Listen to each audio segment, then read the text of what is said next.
ನಮಸ್ಕಾರ. ವಿಜ್ಞಾನ ಮತ್ತು ಸಾಮಾನ್ಯ ಜ್ಞಾನಕ್ಕೆ ಸಂಬಂಧಪಟ್ಟಿರುವಂತಹ ಟಾಪ್ 35 ಪ್ರಶ್ನೋತ್ತರ ಕಾರ್ಯಕ್ರಮಕ್ಕೆ ಸ್ವಾಗತ ಸುಸ್ವಾಗತ. ಈ ಒಂದು ಎಪಿಸೋಡನ್ನು ಸಂಪೂರ್ಣವಾಗಿ ನೋಡಿ. ಇಷ್ಟವಾದಲ್ಲಿ ಲೈಕ್ ಮಾಡಿ, ಶೇರ್ ಮಾಡಿ, ಕಮೆಂಟ್ ಮಾಡಿ. ಇಲ್ಲಿ ಕೊಟ್ಟಿರುವಂತಹ ಪ್ರತಿಯೊಂದು ಪ್ರಶ್ನೆಯೂ ಕೂಡ ಮುಂಬರುವಂತಹ ಯಾವುದೇ ರೀತಿಯ ಸ್ಪರ್ಧಾತ್ಮಕ ಪರೀಕ್ಷೆಗಳಿಗೆ, ವಿಶೇಷವಾಗಿ FDA, SDA, TET, BEdನ ನೇಮಕಾತಿಗಳು, ಇತರ KPSCಯ C ಗ್ರೂಪ್ ಹುದ್ದೆಗೆ ಅತ್ಯಂತ ಉಪಯುಕ್ತಕರವಾಗಿರುತ್ತೆ. ಎಲ್ಲ ಪ್ರಶ್ನೆಗಳಿಗೂ ಕೂಡ ಸರಳ ವಿವರಣೆಗಳ ಜೊತೆಗೆ ಉತ್ತರವನ್ನು ನೀಡಲಾಗಿದೆ. All the best. ಈರುಳ್ಳಿಯು ಯಾವುದರ ಪರಿಷ್ಕೃತ ರೂಪವಾಗಿದೆ? ಕಾಂಡ. ಈರುಳ್ಳಿಯು ಕಾಂಡದ ಪರಿಷ್ಕೃತ ರೂಪವಾಗಿದೆ. ಕಾಂಡವು ಬೇರಿನಿಂದ ಝೈಲಮ್ ಮತ್ತು ಫ್ಲೋಯಂಗಳ ಮೂಲಕ ನೀರು ಮತ್ತು ಲವಣಗಳನ್ನು ಸಸ್ಯದ ವಿವಿಧ ಭಾಗಗಳಿಗೆ ಸರಬರಾಜು ಮಾಡುತ್ತದೆ. ಝೈಲಮ್ನ ಮುಖಾಂತರ ನೀರು ಮತ್ತು ಲವಣಗಳು ಸರಬರಾಜಾದರೆ ಫ್ಲೋಯಂಗಳ ಮುಖಾಂತರ ಆಹಾರದ ಸರಬರಾಜಾಗುತ್ತದೆ. So 2 is the right answer. ಕ್ಷಯರೋಗಕ್ಕೆ ಕಾರಣವಾಗುವುದು ಯಾವುದು? ಮೈಕೋಬ್ಯಾಕ್ಟೀರಿಯಂ. ಕ್ಷಯರೋಗ ಅಂದರೆ ಟಿಬಿ, ಟ್ಯುಬರ್ಕ್ಯುಲೋಸಿಸ್, ಮೈಕೋಬ್ಯಾಕ್ಟೀರಿಯಂ ಟ್ಯುಬರ್ಕ್ಯುಲೋಸಿಸ್ ಎಂಬ ಬ್ಯಾಕ್ಟೀರಿಯಾದಿಂದ ಹರಡುವ ರೋಗವಾಗಿದೆ. ಇದು ಉಸಿರಾಟದ ಮೂಲಕ ಹರಡಿ ಶ್ವಾಸಕೋಶಗಳ ಮೇಲೆ ಪರಿಣಾಮ ಬೀರುತ್ತದೆ. 1 is the right answer. ರೋಗಗಳನ್ನು ವರ್ಗಾಯಿಸುವ ಕೀಟಗಳನ್ನು ಏನೆಂದು ಕರೆಯುತ್ತಾರೆ? ವೆಕ್ಟರ್. ರೋಗಗಳನ್ನು ಹರಡಲು ಕಾರಣವಾದ ಕೀಟಗಳನ್ನು ವೆಕ್ಟರ್ ಎಂದು ಕರೆಯಲಾಗುತ್ತದೆ. ಕೆಲವೊಂದು ಸಾಮಾನ್ಯ ವಾಹಕಗಳಾದ ಸೊಳ್ಳೆ, ಚಿಗಟ, ಪರೋಪಜೀವಿಗಳು ಇತ್ಯಾದಿ. 1 is the right answer. MRI ಇದರ ವಿಸ್ತೃತ ರೂಪ magnetic resonance imaging. MRI magnetic resonance imaging ಇದು ವೈದ್ಯಕೀಯ ಚಿತ್ರಣ ತಂತ್ರವಾಗಿದ್ದು, ಅಂಗರಚನಾಶಾಸ್ತ್ರ ಮತ್ತು ದೇಹದ ಶಾರೀರಿಕ ಪ್ರಕ್ರಿಯೆಗಳ ಚಿತ್ರಗಳನ್ನು ರೂಪಿಸಲು ವಿಕಿರಣಶಾಸ್ತ್ರದಲ್ಲಿ ಬಳಸಲಾಗುತ್ತದೆ. 3 is the right answer. ಈ ಕೆಳಕಂಡವುಗಳಲ್ಲಿ ಯಾವುದು ಪ್ರತಿನಿರೋಧಕಗಳನ್ನು ಉತ್ಪಾದಿಸುತ್ತದೆ? ಲಿಂಫೋಸೈಟ್ಸ್ ಪ್ರತಿನಿರೋಧಕಗಳನ್ನು ಉತ್ಪಾದಿಸುವುದು lymphocytes. 4 is the right answer. Polythene ಅನ್ನು ಉತ್ಪಾದಿಸಲು ಬೇಕಾಗುವ ವಸ್ತು ಎಥಲೀನ್. ಎಥಲೀನ್ ಅನ್ನು ಪಾಲಿಮರೈಸೇಷನ್ ಮಾಡಿದಾಗ ಪಾಲಿಥೀನ್ ಪಡೆಯಬಹುದಾಗಿದೆ. ಇದನ್ನು ಪ್ಲಾಸ್ಟಿಕ್ ಬ್ಯಾಗ್ಗಳ ತಯಾರಿಕೆಯಲ್ಲಿ ಬಳಸುವರು. 2 is the right answer. ಒಂದು ಆಮ್ಲೀಯ ದ್ರಾವಣದ pH ನ ಮೌಲ್ಯ <7. ಒಂದು ಆಮ್ಲೀಯ ದ್ರಾವಣದ pH ಮೌಲ್ಯ 7ಕ್ಕಿಂತ ಕಡಿಮೆ. 7ಕ್ಕಿಂತ ಹೆಚ್ಚಾದರೆ ಅದನ್ನು ಪ್ರತ್ಯಾಮ್ಲ ಎನ್ನುವರು. 7 ಇದ್ದರೆ ಅದನ್ನು ತಟಸ್ಥ ಎನ್ನುವರು. So 1 is the right answer. ನಿರ್ಜಲೀಕರಣ ಉಂಟಾದಾಗ ದೇಹವು ಯಾವ ಅಂಶವನ್ನು ಕಳೆದುಕೊಳ್ಳುತ್ತದೆ? Sodium chloride. ನಿರ್ಜಲೀಕರಣ ಉಂಟಾದಾಗ ದೇಹವು ನೀರಿನ ಜೊತೆಗೆ ಸೋಡಿಯಂ ಕ್ಲೋರೈಡ್ ಅನ್ನು ಕಳೆದುಕೊಳ್ಳುತ್ತದೆ. 2 is the right answer. Coffee ಮತ್ತು ಟೀ ಪಾನೀಯದಲ್ಲಿರುವ ಮುಖ್ಯ ಪ್ರಚೋದಕ ಯಾವುದು? ಕೆಫೀನ್. ಕೆಫೀನ್ ಕಾಫಿ ಮತ್ತು ಟೀ ಪಾನೀಯದಲ್ಲಿರುವ ಮುಖ್ಯ ಪ್ರಚೋದಕ ಪದಾರ್ಥವಾಗಿದೆ.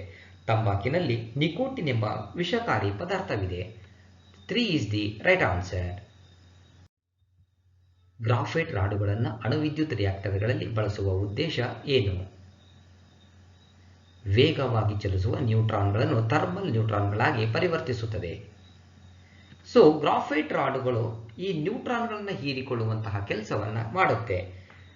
ಅಣುವಿದ್ಯುತ್ ರಿಯಾಕ್ಟರ್ಗಳಲ್ಲಿ ವೇಗವಾಗಿ ಚಲಿಸುವ ನ್ಯೂಟ್ರಾನ್ಗಳನ್ನು ಥರ್ಮಲ್ ನ್ಯೂಟ್ರಾನ್ಗಳಾಗಿ ಪರಿವರ್ತಿಸುತ್ತದೆ. ಆದ್ದರಿಂದಲೇ ಗ್ರಾಫೈಟ್ ರಾಡುಗಳನ್ನು ಬಳಸುವರು. 4 is the right answer. ಗಾಳಿಯಲ್ಲಿರುವ ಹೆಚ್ಚಿನ ಅನಿಲ ಸಂಯುಕ್ತ carbon dioxide.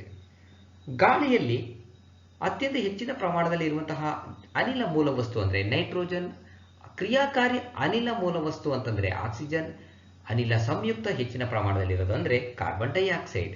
2 is the right answer. ಒಣ ಐಸ್ ಎಂದರೇನು? ಗಟ್ಟಿಯಾದ ಇಂಗಾಲದ ಡೈಆಕ್ಸೈಡ್. ಘನೀಕರಿಸಿದ ಕಾರ್ಬನ್ ಡೈಆಕ್ಸೈಡ್ ಅಂದರೆ ಗಟ್ಟಿಯಾದ ಇಂಗಾಲದ ಡೈಆಕ್ಸೈಡ್ಗೆ ಒಣ ಐಸ್ ಎನ್ನುವರು. 3 is the right answer. HCl ನೊಂದಿಗೆ ವರ್ತಿಸಿದಾಗ ಅಂದರೆ ಹೈಡ್ರೋಕ್ಲೋರಿಕ್ ಆಮ್ಲವನ್ನು ವರ್ತಿಸಿದಾಗ ಜಲಜನಕವನ್ನು ಬಿಡುಗಡೆ ಮಾಡದ ಲೋಹ ಯಾವುದು? ಬೆಳ್ಳಿ. ಸಾರರಿಕ್ತ ಹೈಡ್ರೋಕ್ಲೋರಿಕ್ ಆಮ್ಲದೊಂದಿಗೆ ಒಂದು ಸಾಮಾನ್ಯವಾಗಿ ಲೋಹಗಳು ವರ್ತಿಸಿದಾಗ ಹೈಡ್ರೋಜನ್ ಅನಿಲವನ್ನು ಬಿಡುಗಡೆ ಮಾಡುತ್ತದೆ. ಆದರೆ ಬೆಳ್ಳಿ ಕ್ರಿಯಾಶೀಲತೆ ಅತ್ಯಂತ ಕಡಿಮೆ ಇರುವುದರಿಂದ HCl ನೊಂದಿಗೆ ವರ್ತಿಸುವುದಿಲ್ಲ. 3 is the right answer.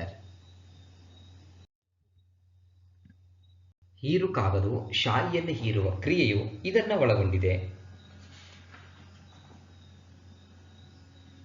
ಲೋಮನಾಳ ಕ್ರಿಯೆ. 2 is the right answer. Nag missile ಅನ್ನು ಅಭಿವೃದ್ಧಿಪಡಿಸಿದ ಭಾರತೀಯ ಸಂಸ್ಥೆ ಯಾವುದು? ನಾಗ್ ಮಿಸೈಲ್ ಅನ್ನು ಅಭಿವೃದ್ಧಿಪಡಿಸಿದ ಭಾರತೀಯ ಸಂಸ್ಥೆ DRDO. ನಾಗ್ ಕ್ಷಿಪಣಿಯು 1980ರಲ್ಲಿ APJ ಅಬ್ದುಲ್ ಕಲಾಂ ಅವರಿಂದ ಅಭಿವೃದ್ಧಿಪಡಿಸಲು ಪ್ರಾರಂಭಿಸಲಾಯಿತು. 2008ರ ಆಗಸ್ಟ್ 8ರಂದು ಸಿದ್ಧಪಡಿಸಿ ರಾಜಸ್ಥಾನದ ಪೋಖ್ರಾನ್ನಲ್ಲಿ ಪರೀಕ್ಷಿಸಲಾಯಿತು. ಇದು ಭಾರತದ 3ನೇ ಪೀಳಿಗೆಯ ಟ್ಯಾಂಕರ್ ಧ್ವಂಸಕ ಕ್ಷಿಪಣಿಯಾಗಿದೆ. ಎಲ್ಲ ಹವಾಮಾನದಲ್ಲೂ ಆಕ್ರಮಣ ಮಾಡಬಲ್ಲ ಕ್ಷಿಪಣಿ. 1 is the right answer. ಸಂವಿಧಾನದಲ್ಲಿ ಶಿಕ್ಷಣದಲ್ಲಿ ಹಕ್ಕನ್ನು ಒದಗಿಸುವ ಹೊಸ ಆರ್ಟಿಕಲ್ 21A ಇದನ್ನು ಸೇರ್ಪಡಿಸಿದ ತಿದ್ದುಪಡಿ ಯಾವುದು? 86ನೇ ತಿದ್ದುಪಡಿ.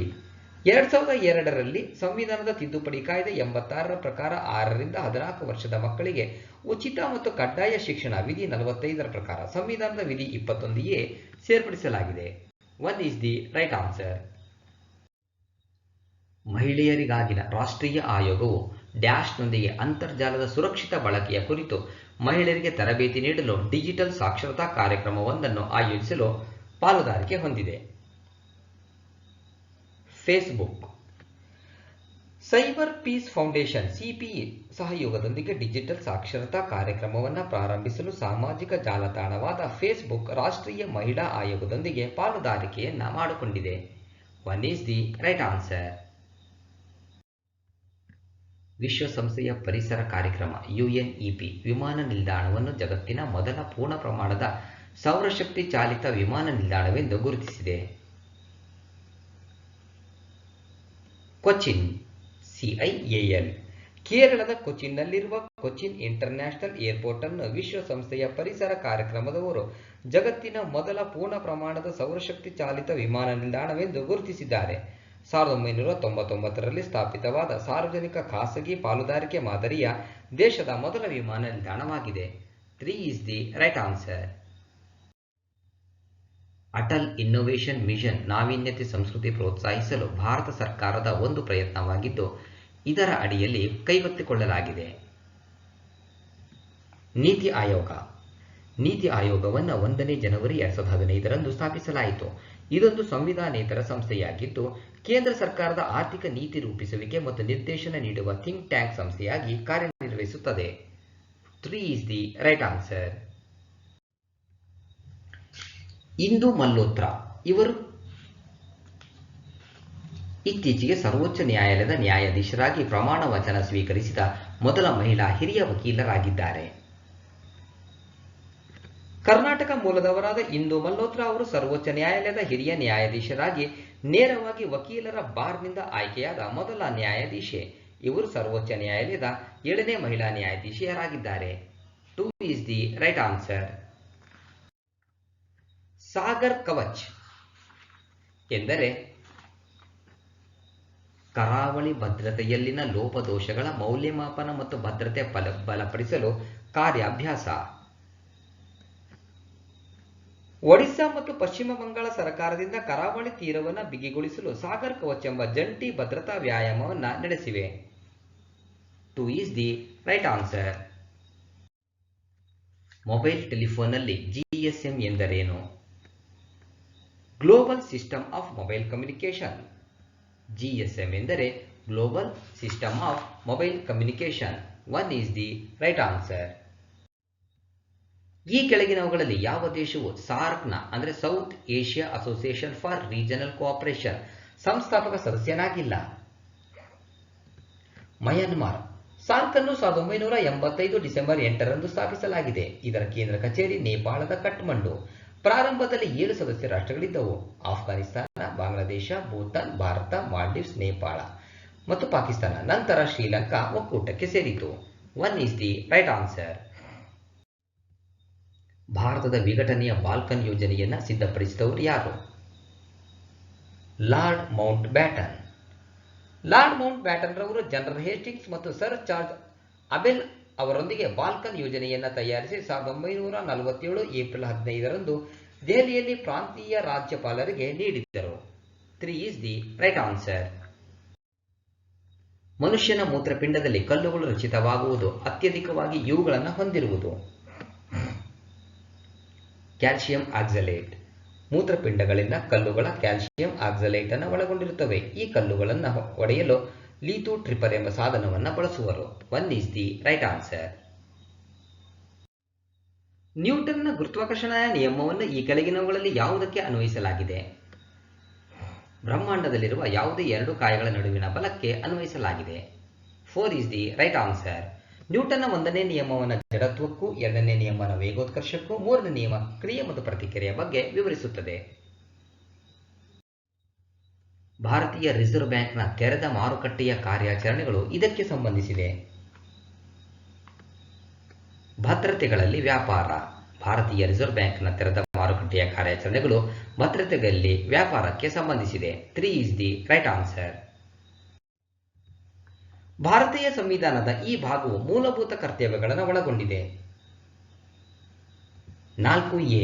ಭಾರತದ ಸಂವಿಧಾನದಲ್ಲಿ ಮೂಲಭೂತ ಕರ್ತವ್ಯಗಳನ್ನು ರಷ್ಯಾದ ಸಂವಿಧಾನದಿಂದ ಎರವಲು ಪಡೆಯಲಾಗಿದ್ದು 47ನೇ ತಿದ್ದುಪಡಿಯ ಮೂಲಕ 1976ರಲ್ಲಿ ಭಾರತದ ಸಂವಿಧಾನಕ್ಕೆ 4A ಸೇರ್ಪಡೆ ಮಾಡಿ 51A ವಿಧಿಯಲ್ಲಿ ಸೇರ್ಪಡೆ ಮಾಡಲಾಯಿತು. 2 ಈಸ್ ದಿ ರೈಟ್ ಆನ್ಸರ್.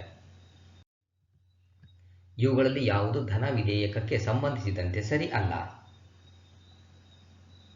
ಇವು ಲೋಕಸಭೆ ಅಥವಾ ರಾಜ್ಯಸಭೆಯಲ್ಲಿ ರಚನೆಗೊಳ್ಳುತ್ತವೆ. ಸಂಸತ್ತಿನ ಯಾವುದೇ ಸದನದಲ್ಲಿ ಧನ ಮಸೂದೆ ಮತ್ತು ಹಣಕಾಸು ಮಸೂದೆಯನ್ನು ಹೊರತುಪಡಿಸಿ ಉಳಿದೆಲ್ಲ ಮಸೂದೆಯನ್ನು ಮಂಡಿಸಬಹುದೆಂದು ವಿಧಿ 107 ಉಪವಿಧಿ 1ರಲ್ಲಿ ವಿವರಿಸಲಾಗಿದೆ. 2 ಈಸ್ ದಿ ರೈಟ್ ಆನ್ಸರ್. ಸರ್ವೋಚ್ಚ ನ್ಯಾಯಾಲಯದ ನ್ಯಾಯಾಧೀಶರನ್ನು ಯಾರು ನೇಮಿಸುತ್ತಾರೆ? ರಾಷ್ಟ್ರಪತಿ. ಪ್ರಸ್ತುತ ಭಾರತದ ಸರ್ವೋಚ್ಚ ನ್ಯಾಯಾಲಯದಲ್ಲಿ ಒಬ್ಬ ಮುಖ್ಯ ನ್ಯಾಯಾಧೀಶರು ಹಾಗೂ 30 ಜನ ಇತರ ನ್ಯಾಯಾಧೀಶಗಳಿರುತ್ತಾರೆ. ವಿಧಿ 124 ಉಪವಿಧಿ 2ರ ಪ್ರಕಾರ ನ್ಯಾಯಾಲಯದ ನ್ಯಾಯಾಧೀಶರನ್ನು ನೇಮಕ ಮಾಡುವ ಸಂದರ್ಭದಲ್ಲಿ ರಾಷ್ಟ್ರಪತಿಗಳು ಭಾರತದ ಮುಖ್ಯ ನ್ಯಾಯಾಧೀಶರೊಡನೆ ಸಮಾಲೋಚಿಸತಕ್ಕದ್ದು. 3 ಈಸ್ ದಿ ರೈಟ್ ಆನ್ಸರ್. ಬೇರೆ ಸದಸ್ಯರಿಗೆ ಮಾತನಾಡಲು ಅವಕಾಶ ನೀಡುವುದಕ್ಕಾಗಿ ಸದನದಲ್ಲಿ ಮಾತನಾಡುತ್ತಿರುವ ಒಬ್ಬ ಸದಸ್ಯರಿಗೆ ಸ್ಪೀಕರ್ ಮಾತನಾಡುವುದನ್ನು ನಿಲ್ಲಿಸುವಂತೆ ಸೂಚಿಸಬಹುದಾಗಿದೆ. ಇದಕ್ಕೆ ಹೀಗೆನ್ನುವರು: ಸದನದ ಶರಣಾಗತಿ, ಯೀಲ್ಡಿಂಗ್ ಫ್ಲೋರ್ ಅಂತೇಳಿ ಕರೀತಾರೆ. So 1 is the right answer. ಭಾರತೀಯ ಸಂವಿಧಾನದಲ್ಲಿ ಮೂಲತಃ ಎಷ್ಟು ವಿಧಿಗಳಿದ್ದವು? 395. 1949 ನವೆಂಬರ್ 26ರಂದು ಅಂಗೀಕರಿಸಲ್ಪಟ್ಟ ಭಾರತದ ಮೂಲ ಸಂವಿಧಾನದಲ್ಲಿ 22 ವಿಭಾಗಗಳು, 395 ವಿಧಿಗಳು, 8 ಅನುಸೂಚಿತಗಳಿದ್ದವು. ಪ್ರಸ್ತುತ 25 ಭಾಗಗಳು, 450 ವಿಧಿಗಳು, 12 ಅನುಸೂಚಿಗಳನ್ನು ಒಳಗೊಂಡಿದೆ. 2 ಈಸ್ ದಿ ರೈಟ್ ಆನ್ಸರ್. ಭಾರತದ ರಾಜ್ಯಾದಾಯದ ಅಧಿಕಾರಿ ಮತ್ತು ಆಡಿಟರ್ ಜನರಲ್ರ ಅಧಿಕಾರಾವಧಿ ಎಷ್ಟು? 6 ವರ್ಷಗಳು. ರಾಷ್ಟ್ರಪತಿಗಳ ಸಲಹೆ ಮೇರೆಗೆ ಭಾರತದ ಲೆಕ್ಕ ನಿಯಂತ್ರಕ ಮತ್ತು ಮಹಾಲೆಕ್ಕ ಪರಿಶೋಧಕರು ನಿಗದಿಪಡಿಸಿದಂತಹ ನಮೂನೆಯಲ್ಲಿ ಕೇಂದ್ರ ಮತ್ತು ರಾಜ್ಯಗಳು ಲೆಕ್ಕ ಇಡತಕ್ಕದ್ದು ಎಂದು ಸಂವಿಧಾನದ 150ನೇ ವಿಧಿ ತಿಳಿಸುತ್ತದೆ. ಇವರ ಅಧಿಕಾರಾವಧಿಯು 65 ವರ್ಷ ಅಥವಾ 6 ವರ್ಷ. ಇದರಲ್ಲಿ ಯಾವುದು ಮೊದಲು? ಅದು 3 ಈಸ್ ದಿ ರೈಟ್ ಆನ್ಸರ್. ರಾಜ ಕವಿವರ್ಮ ಭಾರತದ ಪ್ರಖ್ಯಾತ ಡ್ಯಾಶ್ ಆಗಿದ್ದರು. ವರ್ಣಚಿತ್ರಕಾರ. ರಾಜ ರವಿವರ್ಮ ಭಾರತದ ಪ್ರಖ್ಯಾತ ವರ್ಣಚಿತ್ರಕಾರ. ಭಾರತೀಯ ಕಲೆಗೆ ಅವರ ದೊಡ್ಡ ಕೊಡುಗೆ ಪರಿಗಣಿಸಿ ಕೇರಳ ಸರ್ಕಾರವು ರಾಜ ರವಿವರ್ಮ ಪುರಸ್ಕಾರವನ್ನು ಸ್ಥಾಪಿಸಿತು. 1 ಈಸ್ ದಿ ರೈಟ್ ಆನ್ಸರ್. ಈ ದಿನವನ್ನು ರಾಷ್ಟ್ರೀಯ ಮತದಾರರ ದಿನವೆಂದು ಆಚರಿಸಲಾಗುತ್ತದೆ. ಜನವರಿ 25. ರಾಷ್ಟ್ರೀಯ ಮತದಾರರ ದಿನವನ್ನು ಪ್ರತಿ ವರ್ಷ ಜನವರಿ 25ರಂದು 2011ರಿಂದ ಆಚರಿಸಿಕೊಂಡು ಬರಲಾಗಿದೆ. ಆಯೋಗದ ಅಡಿಪಾಯ ದಿನವನ್ನು ಗುರುತಿಸಲು ಈ ದಿನವನ್ನು ಆಚರಿಸಲಾಗುತ್ತದೆ. 2 ಈಸ್ ದಿ ರೈಟ್ ಆನ್ಸರ್. ಇಲ್ಲಿಗೆ 35 ಪ್ರಶ್ನೆಗಳ ಈ ಎಪಿಸೋಡ್ ಒಂದು ಮುಕ್ತಾಯವಾಗ್ತಾ ಇದೆ. ಸಂಪೂರ್ಣವಾಗಿ ಈ ವಿಡಿಯೋ ನೋಡಿದ್ದಕ್ಕೆ ಮತ್ತೊಮ್ಮೆ ನಿಮಗೆ ಹೃತ್ಪೂರ್ವಕವಾಗಿರುವಂತಹ ಧನ್ಯವಾದಗಳು. All the best. Thank you.